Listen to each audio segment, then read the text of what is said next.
Gon' vote. Everybody gon' vote. Everybody gon' vote.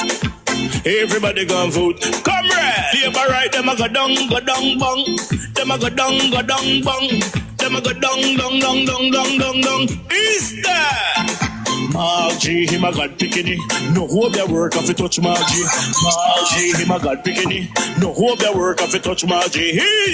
We now vote for Labour. Orange we a come out in now. If you love the PNP, who no step out for Marky G. Jamaica just come along with we. People time come, people time come, people time is up. Let's ask this question from the perspective of the ordinary Jamaican. A view that the systems which are in place to deal with corruption, Integrity Commission, MOCA, various departments of DOJ, not working. Is that a view that you feel have merit? I think it is a view that has merit.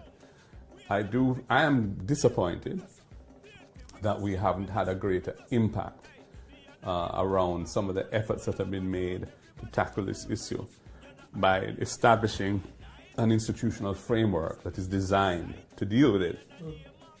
The institutional framework is not perfect, but it is significantly better than it was. You know, we have Integrity Commission, which really I designed. You know, I brought that bill to Parliament. It was based on a committee I'd set up to look at options around the world as to how that was treated with. This government inherited that bill and made a few changes, and it's been passed. It has prosecutorial powers, investigatory powers. It has a right to share information and to receive information from other law enforcement and tax agencies of government, which wasn't possible before, so that they can properly investigate cases. I just feel that it's taken them a while to establish themselves. I'm not sure that they've had as much support as perhaps they needed to get going quickly. But I think that their better days are ahead of them. They're a very young organization, and it's never easy because they're the result of a merger of 3 different agencies, and that always takes time to resolve itself.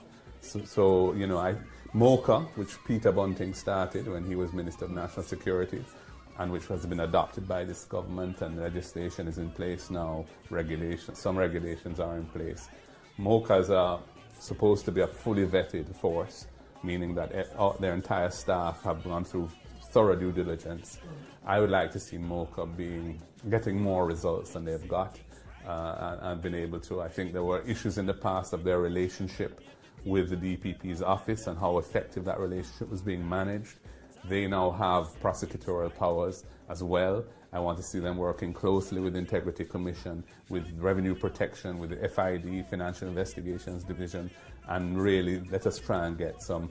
I think people want results, you know, and people want to see that this architecture doesn't just exist in theory, but is actually effective.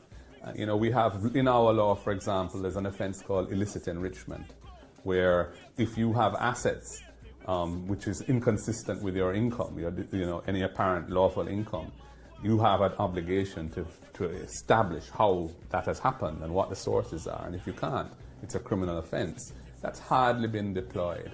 And that is a major tool.